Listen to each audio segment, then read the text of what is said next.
Slava valno bxêratin qenala me em ê îro bevra tirşikê çêbikin. Kerem kin werin em dest çêkirina xwarina xwe bikin. Ji bo xwarina me malzeme me ev in 350 gram îsotê me heye.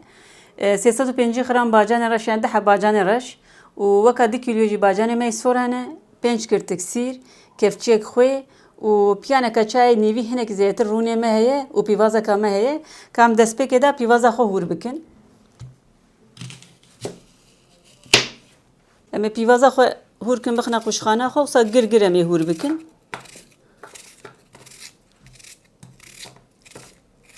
Em malzeme xwe tewsa gir hûr dikin. Em vêga jî îsotê xwe hûr bikin.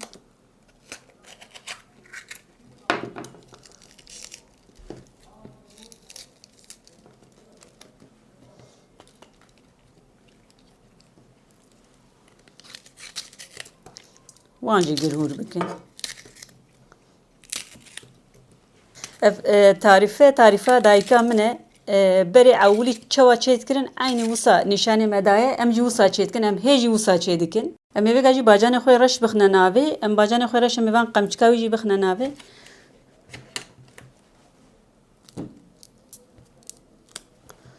Awsanekî dirêj em ê jê bikin. Yani ev qemçika wî têde zav zav xweş e.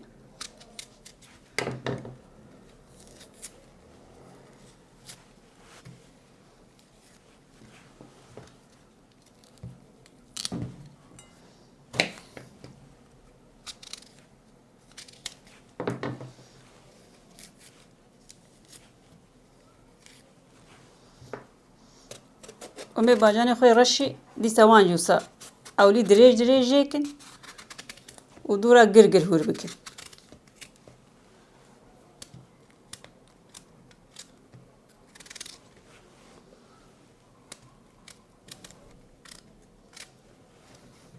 Îdî em ê vêga jî bacanê xwe sor hûr bikin.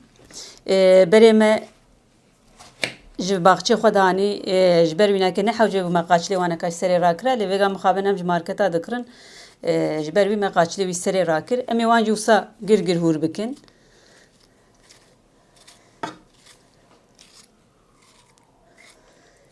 Tirşik xwarineka me kevneşopî ye, xwarineka me gelerî ye.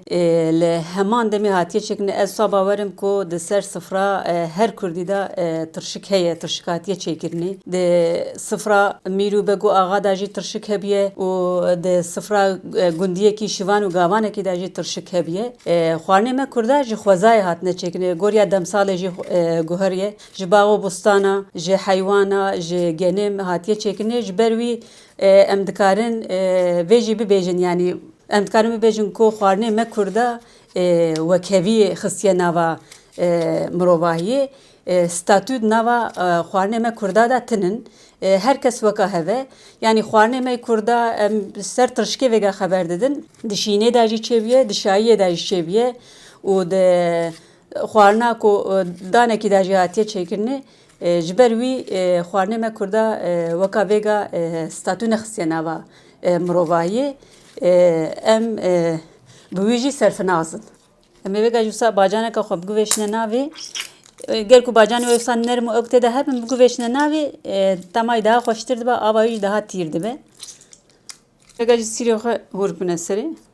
Em wan jî wisa perçê gir gir hûr dikin. Em ê vêga jî xuya xwe lê bikin.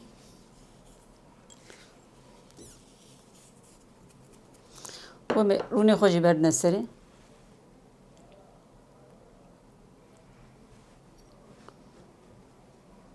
û em ê dî deyne ser agir. Vêga me tirşika xwe hanî danî ser agir. Bila agirê zêde be bila bikele hinekî ava xwe bacanê sor bila berdin û dûra kêm bikin agirê xwe bila hûrê kûrik bikele heya ava wî tîr bibe xirê bide. Hingê tirşika me hazir e. Belê hevalino xwarina me amade ye. Gel ku em dixwazin em xwarinê wisa pêşkêşî we bikin ji kerema xwe ji me re bine abone. Likeekî ji me re bavêjin û me ji Instagramê bişopînin. Navê me Kevaniyê il he. Saet û noşîcan be ji we re.